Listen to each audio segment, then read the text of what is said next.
यज्ञार्थात् कर्मणोऽन्यत्र लोकोऽयं कर्मबन्धनः तदर्थं कर्म कौन्तेय मुक्तसंगः समाचर। 9वें श्लोक का संक्रांति टीका। यज्ञो वै विष्णु यदि श्रवणात्, श्रुतियों ने कहा है यज्ञो वै विष्णु, अतएव यज्ञस्य मने श्री विष्णु परमेश्वरस्य, विष्णु से भी वो ब्रह्मा विष्णु महेश वाला विष्णु नहीं लेना, इसे स्पष्ट कर दिया परमेश्वरस्य। अर्थम संतुष्टि निमित्तम यत कर्म, उस परमेश्वर के संतुष्टि का निमित्त जो कर्म क्रियते, वैदिक कर्म उसको कहते हैं तद यज्ञार्थम इत्युच्यते, उसी को यज्ञार्थम शब्द से कहा गया यहाँ पर। यज्ञार्थात् उसे पंचमी यज्ञार्थात्, तस्मात् यज्ञार्थात् कर्मणो, तारश परमेश्वर को प्रसन्न करने के लिए किए जाने वैदिक कर्म हैं, उन कर्मों से नित्यादि ईश्वर प्रीति हेतु और अन्यत्र काम्यादौ कर्मण्ययम, कर्मण्ययम कर्मणि अयम यण कर्मण्ययम, व्ययम हो गया, वह नहीं होनी चाहिए, न होनी चाहिए वहाँ, मूर्धन्यकार आदि। कर्मणो, कौन सा कर्म लेना उसमें भी नित्यात्, नित्य कर्मों को लेना। उपलक्षण है निमित्त, काम को छोड़ दो। ईश्वर प्रीति है तो अन्यत्र काम्यादौ कर्मणि अयम लोको अधिकारी, जो कि अन्य जो कर्म काम्य कर्म आदि हैं उनमें भी यह जीवात्मा अधिकारी है। कौन? ब्राह्मण आदि। वह कर्म बंधन, जो ईश्वरार्पण से किया जाता है वो कर्म बंधन नहीं है, वह कर्म बंधन का हेतु नहीं होता। उसे अन्यत्र, अन्यत्र में से भिन्न, भिन्न कौन सा? कामना से किए जाने वाले काम्य कर्म और निषिद्ध कर्म। नित्य और निमित्त का जो है कर्म है वो बंधन के कारण नहीं होते हैं, ये तो काम्य और निषिद्ध कर्म यदि करते हो वही कर्म बंधन। इस अन्यत्र की व्याख्या करते उन्होंने काम्यादो कर्मणि, काम्यादि कर्मणियों में कर्मों के अनुष्ठान करने पर लोकोयम, जो अधिकारी है कौन? ब्राह्मण आदि, वो क्या करता है उसको क्या फल मिलेगा? कर्म बंधन। उसके लिए वे कर्म कर्मैव बंधन, कर्म ही बंधन है, अर्थात जन्मादिर निबंधनम, जन्मादि का कारणम हेतु यस्य स कर्म बंधनो भवति, वह जन्मादि के प्रति कारण हो जाते हैं, जो यस्य जिसके प्रति, किसके प्रति? उन ब्राह्मण आदियों के प्रति जो कामना पूर्वक कर्म करते हैं या निषिद्ध कर्मों को लोग करते हैं, उन लोगों के लिए होता है। विहित अकरणेन व काम्येन निषिद्धेन व कृतेन कर्मणा, विहित का न करना एक बात, दूसरा काम्य कर्म करना, अथवा तीसरा निषिद्धेन व कृतेन कर्मणा, निषिद्ध कर्म करता है व्यक्ति, तब नरो बंधवान भवति, यह जीवात्मा जन्म मृत्यु की चक्कर वाला हो जाता है। न तो ईश्वर प्रीत्य क्रियमाण न कर्मणा, ईश्वर प्रीति के लिए किए जाने वाले कर्मों के द्वारा यह बंधन वाला नहीं होता। तत्कर्म यह न बंधाय का, इसलिए वह कर्म जो बंधन के लिए नहीं होता है। इति स्मरणाद ईश्वर आराधनात्मकम एव कर्म अबंधकम तदन्यतो बंधकम इत्यर्थः। इसलिए ईश्वर आराधना बुद्धि से जो किया जाने वाला कर्म है वह अबंधक होता है, और से भिन्न जितने भी है स्वकामना या पर कामनाओं किसी के लिए भी करते हो वह बंधक ही होता है। ततस तदर्थम ईश्वर प्रीत्यर्थंच अवश्यम त्वाम मुक्त संग फलाभिसंधि रहितो भूत्वा, इसलिए तदर्थम, तदर्थम ने पुनः वही यज्ञार्थम ईश्वरार्थम ईश्वर प्रीत्यर्थम च अवश्यम, अवश्य तुमको क्या करना है? कर्म करना है, लेकिन कैसे करना? वो भी मुक्त संग फलाभिसंधि रहित होकर करना है। भूत्वा विहितं कर्म समाचर सम्यक अनुतिष्ठ, विहित जो नित्य निमित्त कर्म है उनको ही सम्यक प्रकार से अनुष्ठान करो। तेन तुष्ट ईश्वर प्रसादात शुद्धात्मा सन, उससे क्या होगा? तार्श कर्मों के द्वारा प्रसन्न हुए जो ईश्वर की कृपा से शुद्ध अंतःकरण वाले हो जाओगे। उससे क्या होगा? ज्ञानम प्राप्य, ज्ञान प्राप्त करोगे। ज्ञान प्राप्त करके भी क्या होगा? मुक्तो भविष्यसि इत्यर्थ, तो मुक्त हो जाओगे, ये लाभ है। इसे निष्काम भाव से जो कर्म करना वही मनुष्य मात्र का हित में है। टिप्पण ननो कर्मणा पतिते जंतुर्विद्या च मुच्यते, कर्मणा पतिते जंतुर्विद्या च विमुच्यते, तस्मात् कर्म न कुर्वन्ति यतः पारदर्शिनः। महाभारत में कहा है शांति पर्व में, कर्मणा पतिते जंतु, कर्म से, चाहे कोई भी कर्म है, नाम नहीं ले रहा है, काम्य कर्म, निषिद्ध कर्म, नाम नहीं ले रहे, सामान्य रूप में कह दिया है। कोई भी कर्म हो इस जीव को बंधन में डालता है। और विद्या में आत्मविद्या ब्रह्म विद्या यही इस जीव को मुक्त करता है। इसलिए जो पारदर्शी हैं अर्थात जो मोक्ष को चाहने वाले लोग हैं वे यतः कर्म न कुर्वन्ति, कर्म को कभी करते नहीं हैं। इति स्मृति अनुसारेण कर्म बंधार्थत्वात् न कर्तव्यम, कर्म तो दौड़ा दूरी होनी चाहिए, मिला दिया, कर्म अलग, बंधनार्थत्वात्, बंधनार्थक होने के नाते न कर्तव्यमिति चेत आह यज्ञार्थादिति, तब ये श्लोक आरंभ हुआ यज्ञार्था। यत्र देव पूजा, यज धातु क्या है? देव पूजा संगति कर्ण दानेषु इति धात्वर्थ निर्देशात यज्ञ शब्द परमेश्वर आराधने यौगिक कहा। देव पूजा, संगतिकरण और दान, इन तीन अर्थ में होता है धात्वर्थ को निर्देश किया गया पाणिनि के द्वारा यज धातु का। उसी से नंग प्रत्यय होगा तो यज्ञ बनता है, नंग प्रत्यांत का यज्ञ बन गया। यौगिक शब्द इसलिए यज्ञ यहाँ पर लिया गया, जिससे आपने क्या अर्थ लिया? परमेश्वर ले लिया। परमेश्वर से लक्षित क्या है? परमेश्वर की आराधना। ये बार बार भाष्यकार ने भी लिया, निष्काम भाव से ईश्वर प्रीति हेतु करना। इसे धात्वर्थ निर्देश के अनुसार यज्ञ शब्द परमेश्वर की आराधना में यौगिक प्रयोग हुआ है। और कौन्तेय संबोधन है ना, मातृवत स्वपक्ष ग्रहणे उत्साहयति। कौन्तेय या संबोधन के द्वारा कुंती को याद दिलाते हुए भगवान कृष्ण संकेत दे रहे अर्जुन को, जैसे तुम्हारी माँ जो है मेरी बात को मानती है और मुझे मानती है, ऐसे तुम भी मेरी बात मान और कर्म करने लग जा, लड़ो युद्ध। जैसे हमारी भक्ति करती है, हमारे वचनों पर पूरा निष्ठा रखती है तुम्हारी माँ, ऐसे तुम्हारे भी कर्तव्य है मेरे वचनों पर निष्ठा रखो, मेरे आदेश का पालन करो।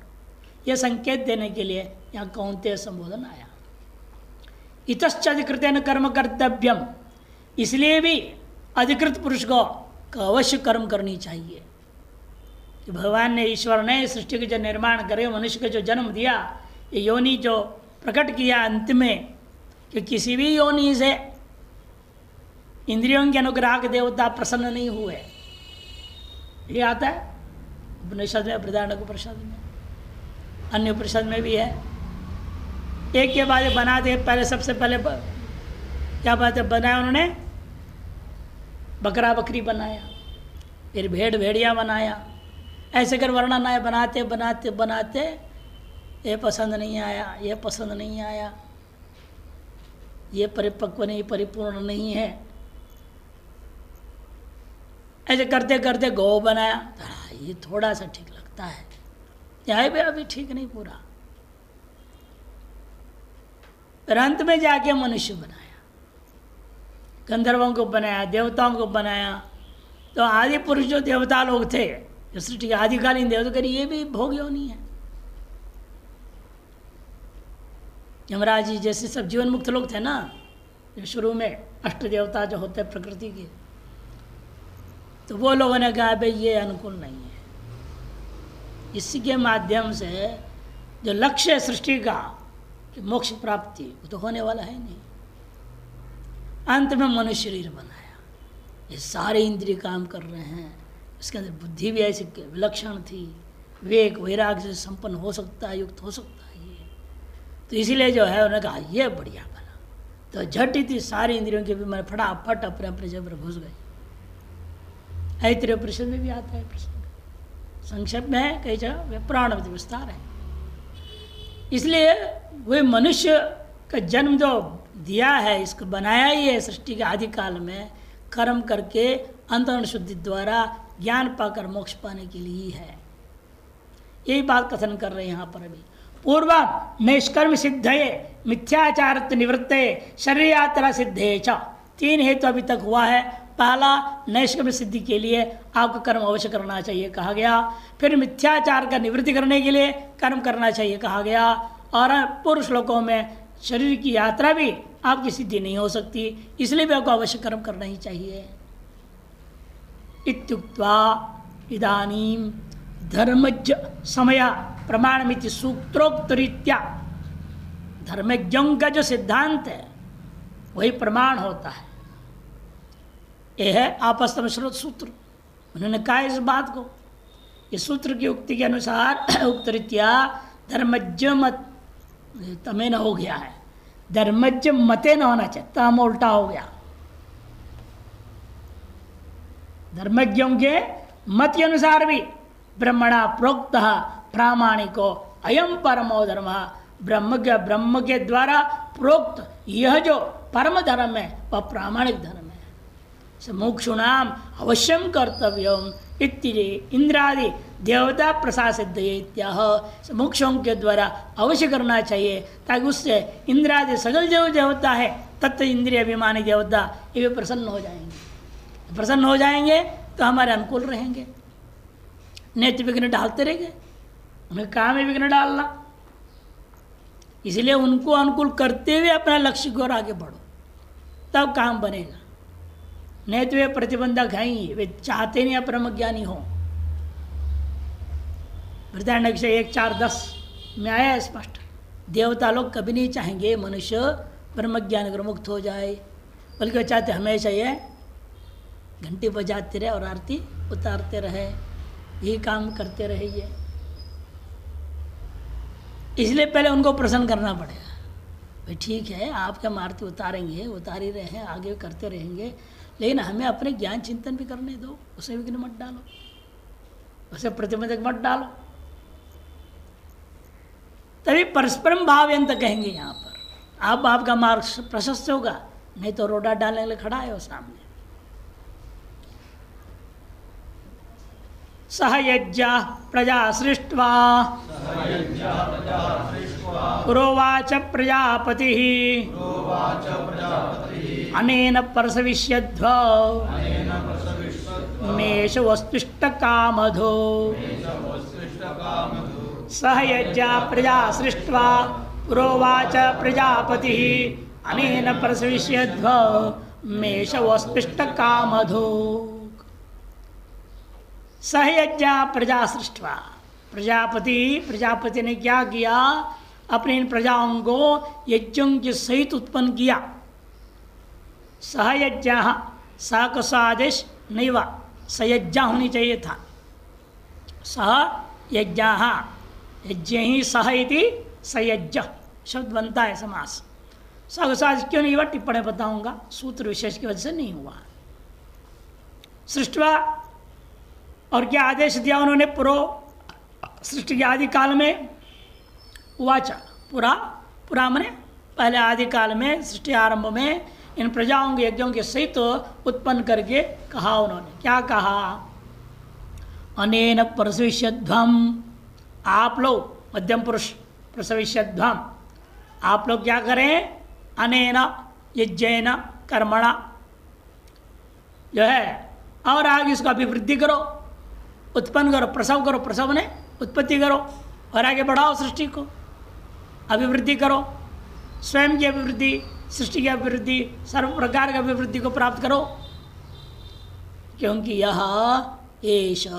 ये जो कर्म है, धर्म मार्ग है, वह आप लोगों के लिए इष्ट काम दुख अस्तु, अपनी इष्ट सगल कामनाओं का दोहन करने वाला होवे। इष्ट वह मने युष्माकम, इष्ट काम दुख, इष्ट जो कामनाएं हैं मोक्ष पर्यंत सारों का दोहन करने वाले होवे कह दिया। सयज्ञ यज्ञ सहिता प्रजा त्रयो वर्णा विशेष 3 वर्ण जिनको कर्म में अधिकार है। इसे पूर्व में कहना अधिकृत पुरुषों के लिए बात कही जा रही, भाष्यकार ने कहा इतश्च अधिकृतेन कर्म कर्तव्यम, कर्म में वैदिक कर्मों में अधिकार किसको है? ब्राह्मण, क्षत्रिय, वैश्य, तीनों को ही है। ता सृष्टवा मनो उत्पाद्य, इन तीनों वर्णों के प्रजाओं को विशेषतर को उत्पन्न करके पुरा पूर्वा मन कब सर्गादौ उवाच उक्तवान, कौन? प्रजापति, जो कि प्रजा नाम सृष्टा, इन प्रजाओं के सृष्टा अप्रपितामह ने कहा अनेन यज्ञेन प्रसविष्यद्धम प्रसव वृद्धि उत्पत्ति ताम कुरुध्वम इत्यर्थ। प्रसविष्यद्धम ये व्याख्या कर रहे हैं, प्रसवो मने वृद्धि ही, उत्पन्न करना। शुंग प्राणी प्रसवे धातु है, धातु का अर्थ क्या है? प्राणियों को जन्म देना, इसलिए तो उत्पत्ति ही। उत्पत्ति से क्या? तो वृद्धि तो हुआ, परिवार की वृद्धि होती है ना। एक बच्चा पैदा हुआ तो परिवार की वृद्धि हो गई, दूसरा पैदा हो तो और बढ़ गया, तीसरा पैदा और बढ़ेगा, बढ़ेगा ही तो घटेगा थोड़ी। इसलिए सृष्टि में हमेशा ही बढ़ने की बात है, घटने की बात नहीं है। यदि घटती है तो एक ही चीज़ जो उसमें भी भ्रांति हो गए लोगों को, इसलिए बढ़ने की बात कर देते हैं। कौन चीज़ घटती है? आपकी आयु।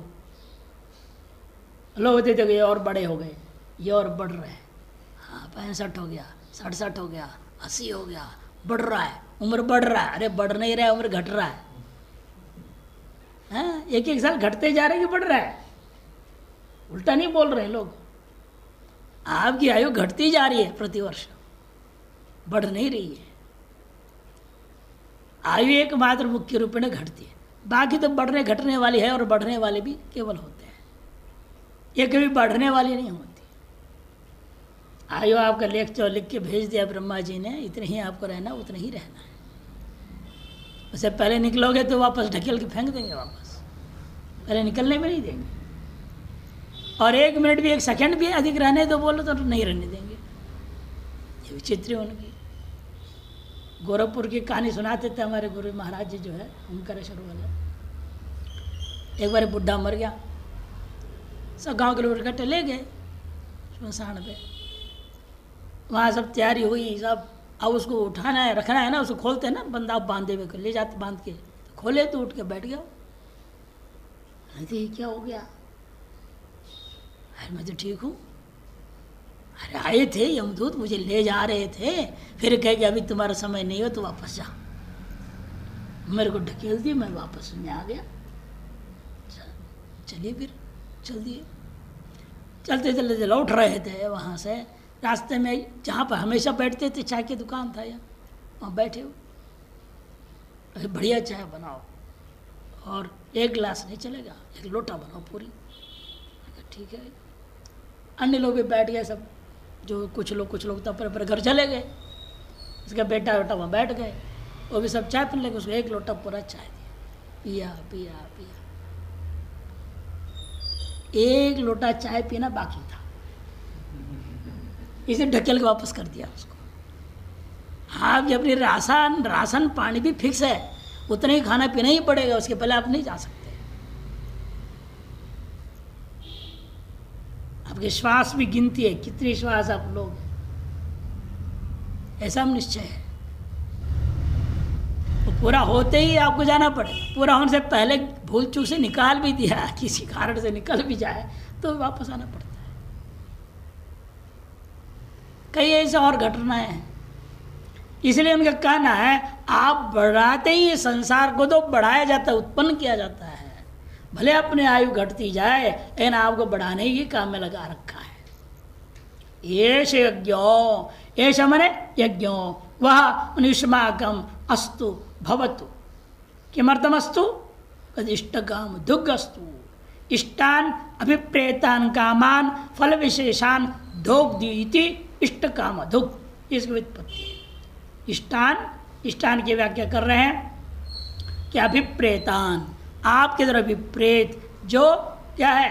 कामान फल विशेषान, इनको दोहन करके आपको देने वाला होवे। इष्ट काम दुख अस्थु भवतु करके। भाष्यकार के बाद अब संक्रांति टीका सहयज्ञायति द्वाभ्याम पूरा सृष्टियादो तकार नहीं पीछे सृष्टियादो हो गया है। सृष्टियादो सृष्टि के आदि काल में प्रजापति ब्रह्मा प्रजा जो ब्रह्मा जी है श्रुत्युक्तैर्यज्ञैः स प्रजा सृष्टियुक्त जो श्रुतियों में उक्त श्रुत्युक्तैर्यज्ञैः सह प्रजा उनके सहित प्रजाओं को उत्पन्न किया। ब्राह्मणादि वर्णान् नित्यर्थः सृष्ट्वा ताः प्रजा उवाच उन प्रजाओं से उसने कहा योयम अनेन यज्ञेन श्रौतेन स्मार्तेन च आप लोग जो है अनेन मने यज्ञेन श्रौतेन वा स्मार्तेन वा जिसका जो अधिकार है उसके अनुसार से करते जाए।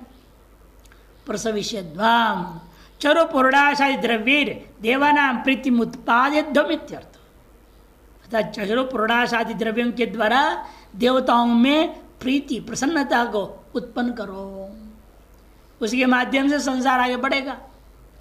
एष देवान उद्दिश्य श्रद्धा कृतो यज्ञोपि एष यज्ञो एष यह जो यज्ञ है कैसा है आपके द्वारा श्रद्धा से देवताओं को उद्देश्य करके किया गया ये जो यज्ञ है वह इष्टान आपके अपने इष्टान मने इच्छाया विषयभूतान काम्यंती कामः इच्छा का विषयभूता जिसे कामना शब्द से कहा जाता है फल विशेष है तान दोग्धि इति इष्ट काम दुख भवतो जो कामनाएं हैं उनको दोहन कर पूर्ण करने वाले हो गए।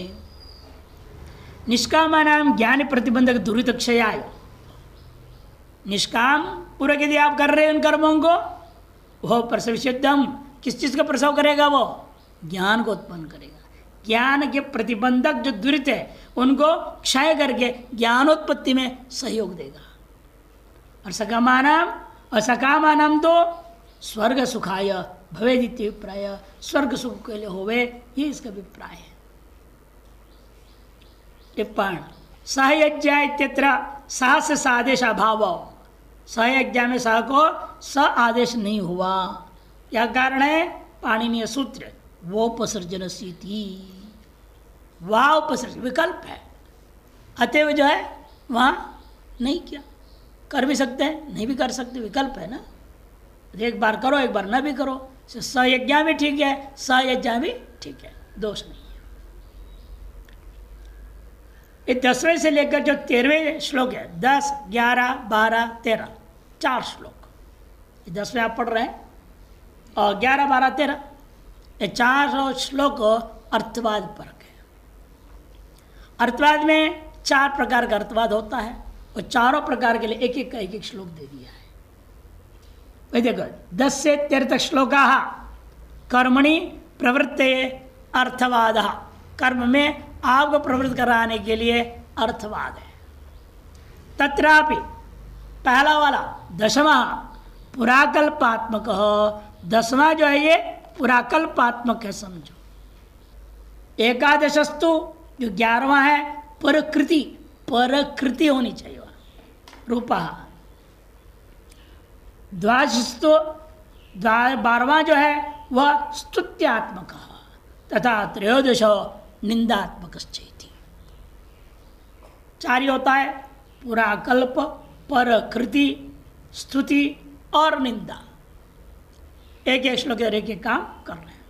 पुराकल्प मने असृष्टि आदि काल से जो निर्देश हुआ है वो बताना वो पुराकल्प। और प्रकृति मने आपके अपने स्वजन से अतिरिक्त जो परिजन है उनके द्वारा करा हुआ है पहले लोग किए हैं आगे देवता लोगों ने किया। यज्ञेन यज्ञम यजंत देवा स्थानी धर्माणी है ना मंत्र बोलते हैं हम लोग।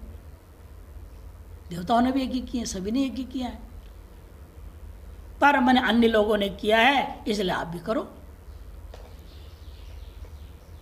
ये न पंथा आगत सा महापुरुष जिस मार्ग से गए वह आपके लिए भी मार्ग है ये बात कह रहे हैं। इसलिए 10वें में पुराकल्प अभी हुआ इसे पुरा वाच कहा था पुरोवाच। और 11वें में आ रहा है अभी आगे प्रकृति 12वां स्तुत्यात्मक होगा और 13वां जो है निंदात्मक होगा। इति वेक्तव्यम कर्मण फल सद्भावे अपि तद अभिसंधि अनभिसंधिभ्याम काम नित्य और भेद। कर्म यद्यपि फलों का कथन किया ही वेदों में, इससे कोई संशय नहीं है, लेकिन उसके अभिसंधि और अनभिसंधि के आधार पर एक ही कर्म कामी भी हो जाता है, नित्य भी हो जाता है। जो कर्म की आप फलाभिसंधि करोगे वह कर्म को काम्य कर्म कहा जाएगा। वही कर्म यदि आपने फलाभिसंधि रहित कर दिया वो आपके नित्य कर्म के समान हो गया। तद अभिसंधि अनभिसंधिभ्या काम्य नित्योर भेद।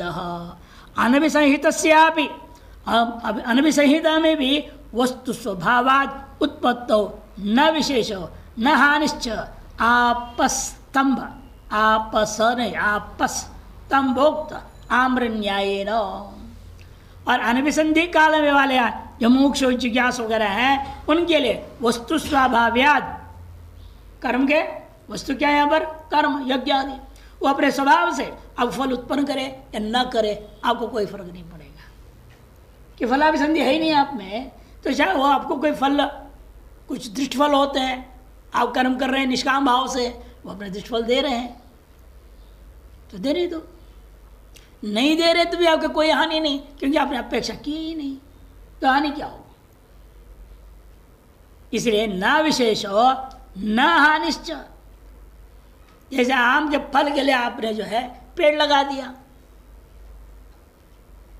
बीज बोया पेड़ बन गया फल के लिए, आपका उद्देश्य फल पाना था या नहीं, लेकिन आपको आनुषंगिक को छाया दे रहा है तो ठीक है, मतलब पतझड़ हो गया छाया नहीं दे रहा है तो क्या काट दोगे पेड़ को।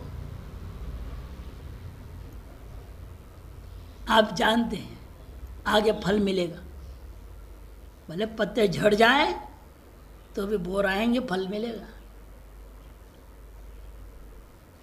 आनुषंगिक छाया रूपी फल मिले ना मिले तो आपका अपने मुख्य फल के प्रति आपकी संबंध बना रहेगा। उसी प्रकार यहाँ ये जो कर्मों का आनुषंगिक फल है, ये दृष्ट फल अदृष्ट फल जो वर्णन किया गया और मिले ना मिले, यदि आप निष्काम भाव से कर रहे हैं आपका मुख्य फल आपका लक्ष्य क्या रहेगा, मोक्ष प्राप्ति। उसके लिए आप सब कर रहे हैं ना। से आनुषंगिक जो वर्णित दृष्टादृष्ट फल आपके सामने आवे ना आवे, लाभ हो या ना हो, आपको कोई फर्क नहीं पड़ता। इतना निश्चित है इस मार्ग में लेश मात्र भी हानि नहीं है, नुकसान नहीं किसी प्रकार।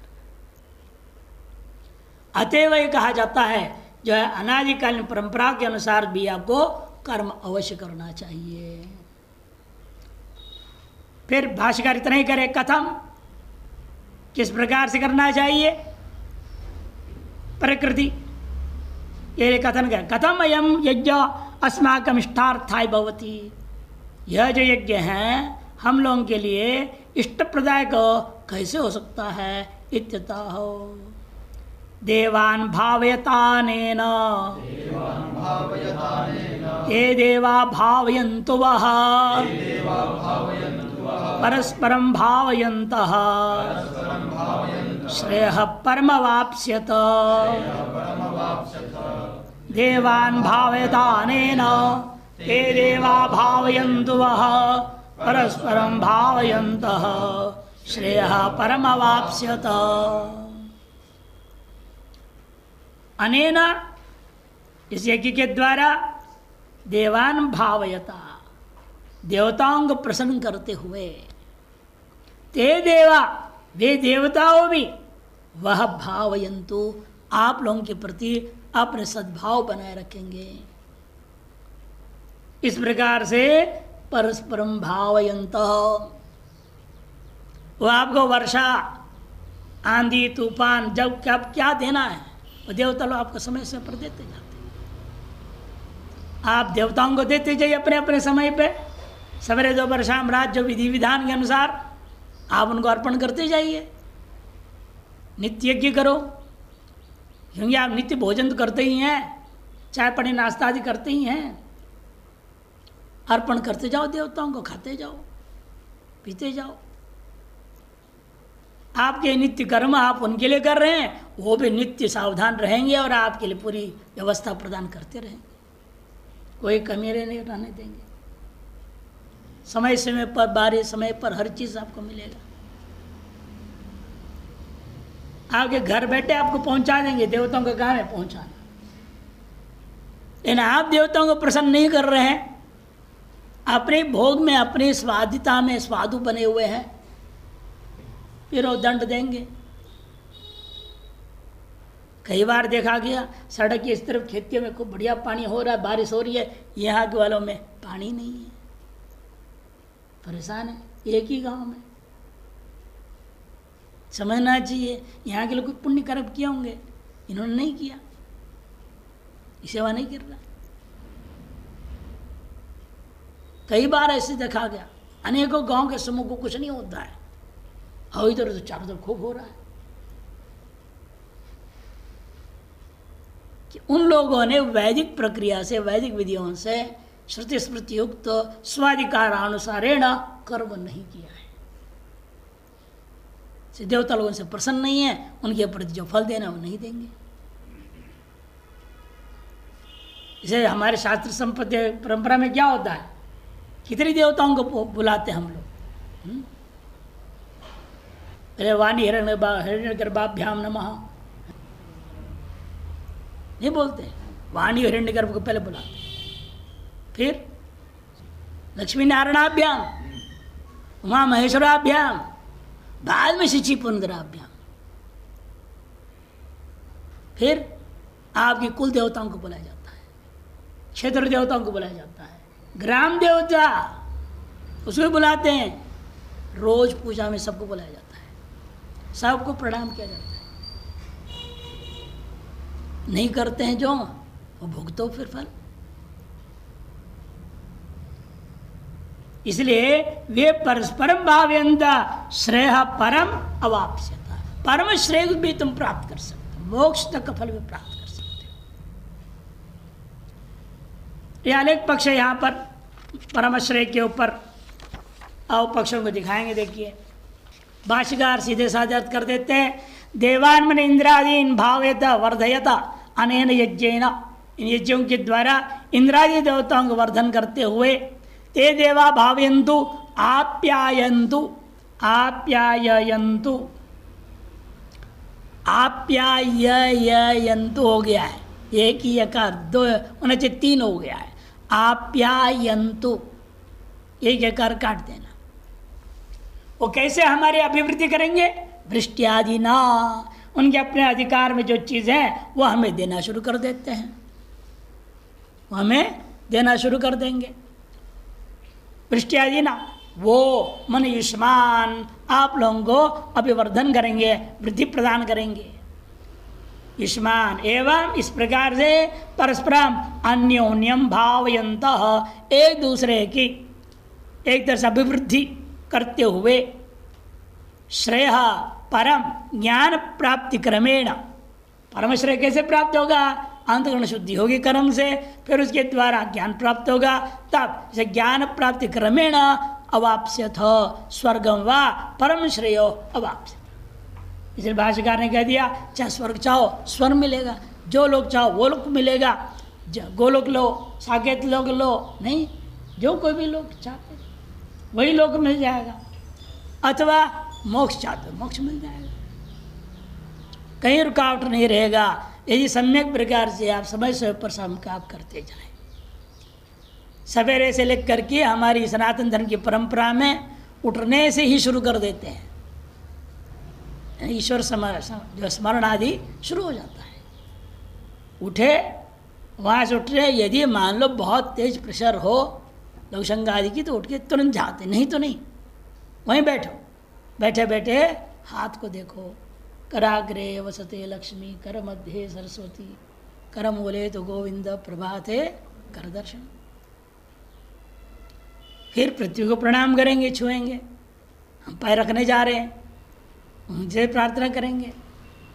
समुद्र वसने देवी पर्वतस्तन मंडले, विष्णुपत्नी नमस्तुभ्यम पाद स्पर्शम क्षमस्व।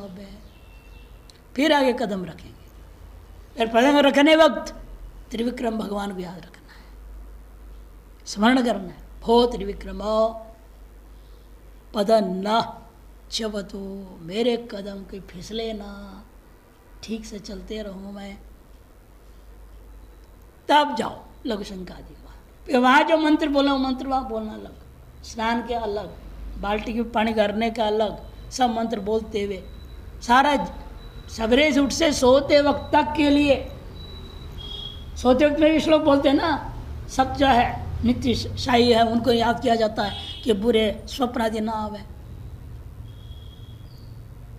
पूरे ही आपकी क्रियाकलाप इस तरह से व्यवस्थित कर दिए थे ताकि आपका जो परस्परम भावंत जो प्रक्रिया है वहाँ कहीं त्रुटि और च्युति ना होवे।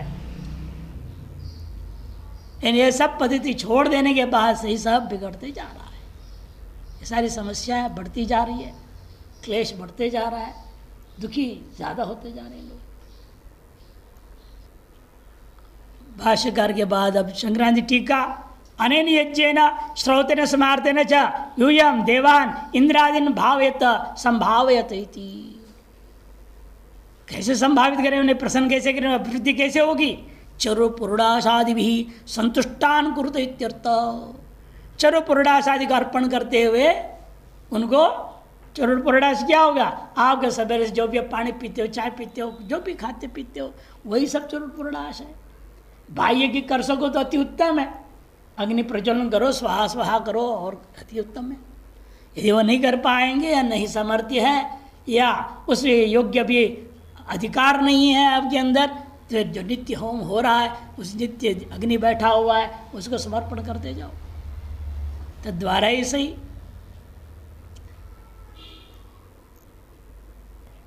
अनेन संभाविता तुष्टा संत, इस प्रकार संभावित अभिवृद्धि को प्राप्त हुए वे देवता लोग तुष्ट होकर के, ते देवाः, वे जो देवता है इंद्रादयो, वह मनुष्यमान भावयंतु इष्टार्थ प्रदान संभावयंतु, आपके भी इष्टार्थों पदार्थों को प्रदान करते हुए आपकी अभिवृद्धि को करा देवे।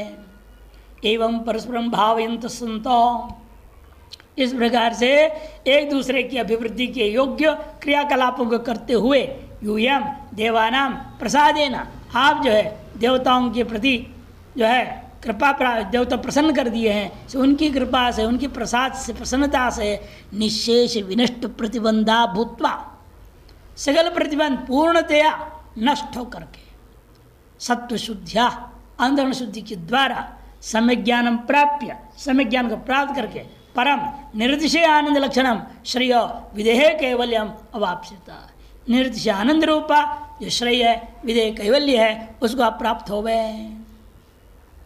यद्यपि अत्र परस्परम भावयंत श्रेय परवाप्स्यता इति उभयेषां पर श्रेय प्राप्ति विधि प्रतीयते। यहाँ ऐसा लगता है परस्परम भावयंत कहने से एक दूसरे का मोक्ष के लिए हम सहयोग दे रहे हैं, ऐसा लग रहा है ना। इन वो तो जीवन मुक्त है, उनको क्या मोक्ष देना है? इन परस्परम भावयंत शब्द से और श्रेय परमावाप्स्यत इति उभयेषां, लगता है देवता और हम दोनों के उभयेषां परम श्रेय प्राप्ति विधि, प्राप्ति का विधि किया गया है, ऐसा प्रतीत होता है। यद्यपि तथापि विचार्यमाणे, विचार करो बंधन में कौन है? देवता है कि आप हैं? देवता लोग बंधन में नहीं है, हम लोग बंधन में। देवता तो नित्य मुक्त है, जीवन मुक्त है वो लोग। इसलिए कहते देखो प्रजानाम एवं धर्मोपदेश विषयत्वेन उक्त धर्म अनुष्ठाने लभ्य परम श्रेय। देखो कि प्रजा ही वास्तव में धर्म के उपदेश प्राप्त करके, धर्मोपदेश का विषय कौन है? प्रजाएं हैं, धर्मोपदेश के विषय प्रजा हैं। इसलिए धर्मोपदेश विषयत्वेन उक्त धर्मानुष्ठाने, उक्त धर्म का अनुष्ठान करने में लभ्य परमश्रेय, उन्हीं के द्वारा अनुष्ठान पूर्वक लाभ के योग्य है परमश्रेय। प्राप्ति विधिर न तो तद अनुग्रह गणाम देवानाम, उनके अनुग्रह देवताओं के लिए बात नहीं है। क्यों? तेषाम उपदेश अविषयत्वात्, उपदेश के विषय ही नहीं है वो, किंतु स्वयं प्रभात विज्ञान, वो तो स्वयं जो है प्रकाशित विज्ञान वाले हैं, वो उनको पूर्ण ज्ञान है। विज्ञानत्वात् जीवन मुक्तत्वाच्च न श्रेय उपयुज्यते, उनके श्रेय का विधान करना उचित नहीं है। तथा संभावनायमेव परस्पर पदस्य संबंधो, इसे परस्पर जो पद यहाँ संभावनार्थ में लेना चाहिए, अवसंभावितार्थ में नहीं। न तो परमाश्रय प्राप्ति विधौ इति ज्ञेयम्। 2-3 पंक्ति खत्म कर दो।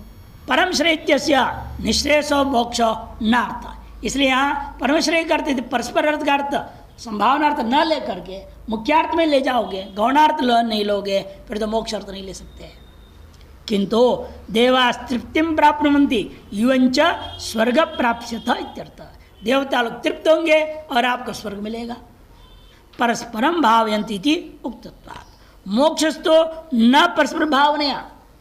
क्यों ऐसे अर्थ कर रहे हैं आप? क्योंकि मोक्ष जो है परस्पर भावना से प्राप्त होने वाली चीज नहीं है। किंतु कैसे प्राप्त होगा फिर? किंतु ज्ञान है ना, वो तो ज्ञान है। ज्ञानादेव तो कैवल्यम का है, केवल ज्ञान से मिलना है। और ज्ञान कैसे प्राप्त होगा ये अलग बात, उसमें सहयोगी भले देवता बन जाए, लेकिन मोक्ष प्राप्ति में देवताओं का सहयोग नहीं है, ज्ञान प्राप्ति में मात्र सहयोग है। इसलिए कहते हैं न तो जो है कैसे ज्ञान होगा, फिर ज्ञान ही ना होगा। तदपि प्रत्येक मुक्षुणा स्वांतरण शुद्धिया भवितव्य, वह भी प्रत्येक मुक्षु के द्वारा अपने अपने अंतरण शुद्धि से ही हो सकता है।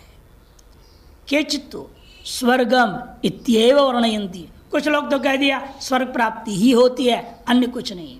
तद असत भाष्य प्रकरणयोर विरोधात्। भाष्य के विरुद्ध होने से और प्रकरण के साथ विरुद्ध होने से यह अर्थ लेना उचित नहीं है।